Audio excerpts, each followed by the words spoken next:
Hello class. कल के lecture में हम लोग क्या पढ़े?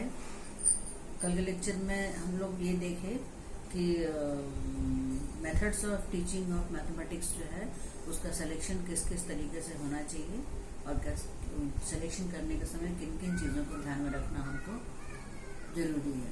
उसमें हार्बर्ट स्पेंसर के कुछ प्रिंसिपल्स थे, कुछ teaching of principles of teaching के अकॉर्डिंग कुछ प्रिंसिपल्स थे, उनको ध्यान में रखना था। कुछ अपने अनुभवों को ध्यान में रखते हुए करना है। तो इस तरीके से एक अच्छे मेथड का चुनाव सबसे पहले बहुत जरूरी है एक अच्छी इफेक्टिव टीचिंग के लिए। आज हम देखते हैं कि कौन कौन से मेथड्स ऑफ टीचिंग है मैथमेटिक्स के लिए, और हमको जब भी पढ़ाना होता है तो इनमें से ही चुन के मेथड का सिलेक्शन करते हैं। उसके पहले जानने के पहले जरूरी है कि हम ये जाने कि कुछ क्राइटेरिया है, कुछ क्लासिफिकेशन है मेथड्स ऑफ टीचिंग का। वो है कि कुछ मेथड्स हैं वो ऐसे हैं जो चाइल्ड सेंटर्ड मेथड्स हैं, और कुछ मेथड्स ऐसे हैं जो टीचर सेंटर्ड मेथड्स हैं। तो teacher centred child centred methods कौन कौन से हैं और टीचर सेंटर्ड मेथड कौन है, हमको ये देखना है। तो चाइल्ड सेंटर्ड मेथड किसको बोलेंगे? चाइल्ड सेंटर्ड मेथड वो है जिसमें बच्चे जो है सो सेंट्रल पॉइंट होते हैं पूरे होल सिस्टम के, होल टीचिंग सिस्टम के सेंट्रल पॉइंट। सारे इंस्ट्रक्शंस, सारे नियम, सारे सब कुछ जो है सो उनके नीड्स, इंटरेस्ट, उनके कैपेबिलिटीज और उनके रिक्वायरमेंट्स, उनकी ज़रूरतों के हिसाब से जो है सो बनाया जाता है। इसका पर्पज़ ये है कि these all are based on psychological principles, and purpose is to develop abilities, skills and discovery attitudes of amongst them. अगर सारे इंस्ट्रक्शंस बच्चों के अकॉर्डिंग होंगे तो उनकी एबिलिटीज, उनकी योग्यताओं को महत्व मिलेगा, उनकी कुशलताओं को महत्व मिलेगा, उनकी जो कैपेबिलिटीज़ हैं, जो उनके गुण हैं, उनको महत्व मिलेगा। वो हम उसको और अच्छा और आगे बढ़ाएंगे। और साथ में उनका डिस्कवरी एटीट्यूड, जो खोजने की प्रवृत्ति उनकी है, उसको जो है सो बहुत बल मिलेगा और वो जो है सो डेवलप करेंगे।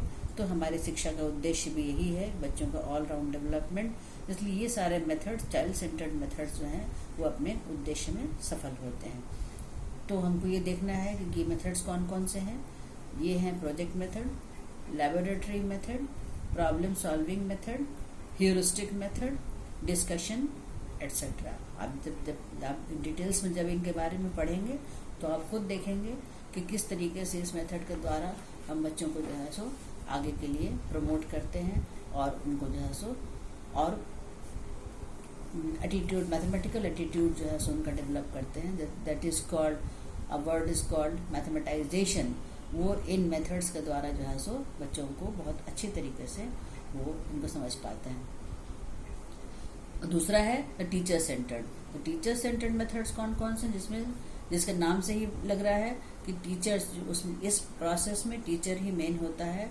वो क्लासरूम उसका पोजीशन मेन होता है। टीचर ऑल इन ऑल होता है और बच्चे पैसिव लिसनर होते हैं, वो सिर्फ सुनते हैं।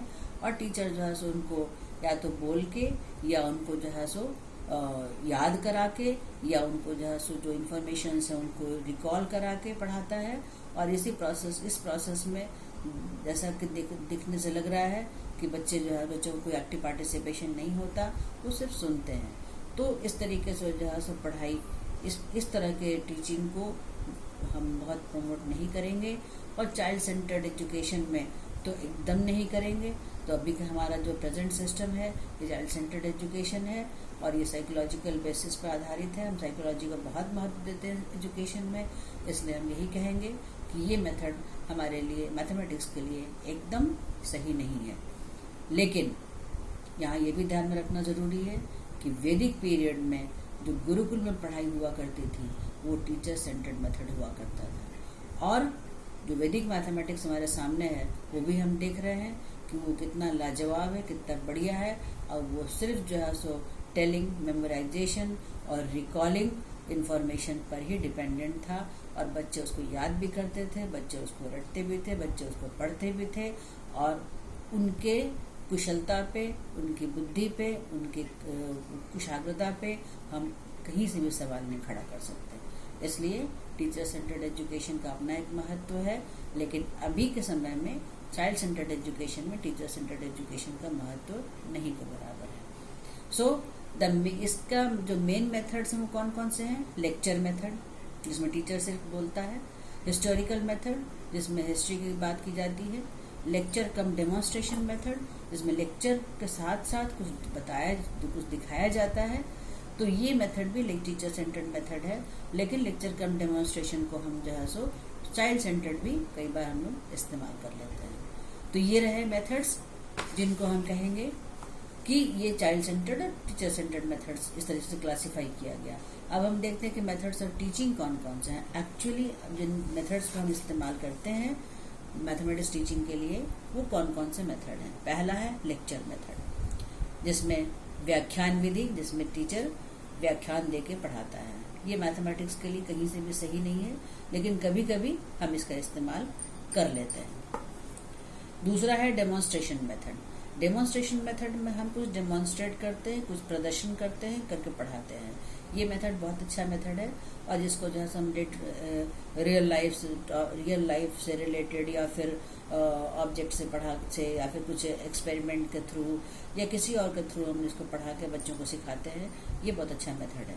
इसी तरीके से लेक्चर कम डेमोन्स्ट्रेशन में भी अच्छा मेथड माना जाता है इंडक्टिव मेथड, आगमन विधि, डिडक्टिव मेथड, निगमन विधि, एनालिटिक मेथड, ये है विश्लेषण विधि, सिंथेटिक मेथड, फिर लैबोरेटरी मेथड, जो मैथमेटिक्स लैबोरेटरी में हम ले जाकर बच्चों को पढ़ाते हैं, ह्यूरिस्टिक मेथड, जिसमें बच्चों को खुद से खोज के पढ़ना होता है, और प्रोजेक्ट मेथड, जिसमें बच्चों को टॉपिक दिया जाता है और बच्चे उस टॉपिक से रिलेटेड खोज के उसको तैयार करते हैं। प्रॉब्लम सॉल्विंग मेथड, बच्चों को प्रॉब्लम पकड़ा दिया जाता है और बच्चे उससे रिलेटेड सारे स्टेप वाइज साइंटिफिक तरीके से उसके प्रॉब्लम्स को सॉल्व करते हैं।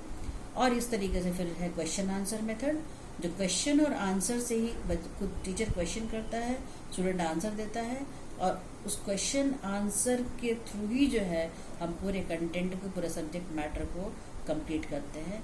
तो बच्चों को पता भी नहीं चलता और पढ़ाई खत्म हो जाती है।